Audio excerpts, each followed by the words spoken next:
conseiller de Paris. C'est depuis le 16 octobre 1977 que repose le soldat inconnu d'Afrique du Nord au cimetière national de Notre-Dame de Lorette.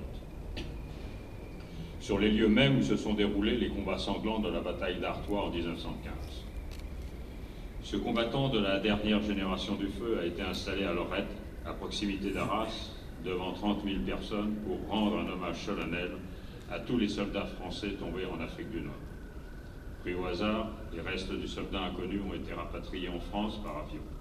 Ce soldat a débuté son dernier voyage du cimetière français du Petit Lac d'Oran, puis a rejoint le cimetière militaire de Luynes, dans les Bouches-du-Rhône, avant d'arriver à Lorette en 1977. Il repose maintenant à côté de ses devanciers de la Première et de la Seconde Guerre mondiale. Permettez-moi de citer les mots de M. Valéry Giscard d'Estaing, président de la République lors de l'installation de ce soldat inconnu. Chaque fois qu'il honore la mémoire de ceux qui sont morts pour sa liberté et son honneur, le peuple français retrouve la source de son unité.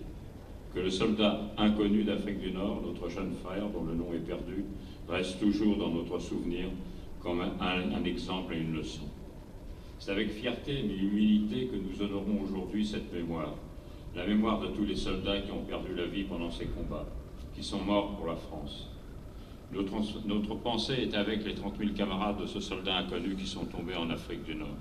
Il convient en ce jour de saluer aussi les 2 millions de jeunes Français du contingent qui furent appelés en Algérie pour au moins 2 ans entre novembre 1954 et 1962. Il apporte en effet de se souvenir que des soldats français se sont battus avec courage et détermination pour la France, jusqu'à donner leur vie pour un grand nombre. Il en a résulté une nette victoire sur le plan militaire qu'il ne faut pas mésestimer. Nous pensons bien sûr à tous les harkis, nos frères de sang. Ce jour est aussi leur jour.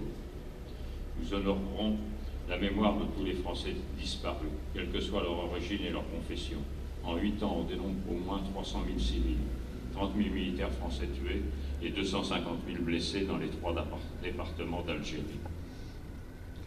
Puisse le sacrifice de tous les soldats français morts pour leur pays en Algérie n'être pas vain, et qu'aujourd'hui le regard que nous posons sur ces événements soit dépassionné et apaisé. Ce qui nous rassemble est plus fort que ce qui nous divise. Vive la République, vive la France.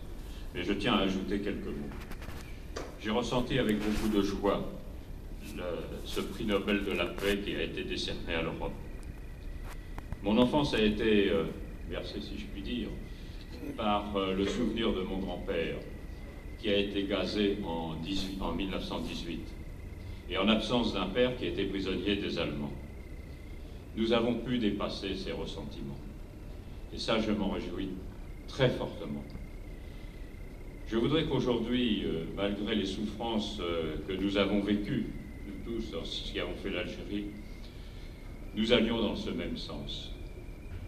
Monsieur Hivernès vous a évoqué les manifestations que nous essayons d'organiser pour célébrer le 50aire de la fin de la guerre d'Algérie.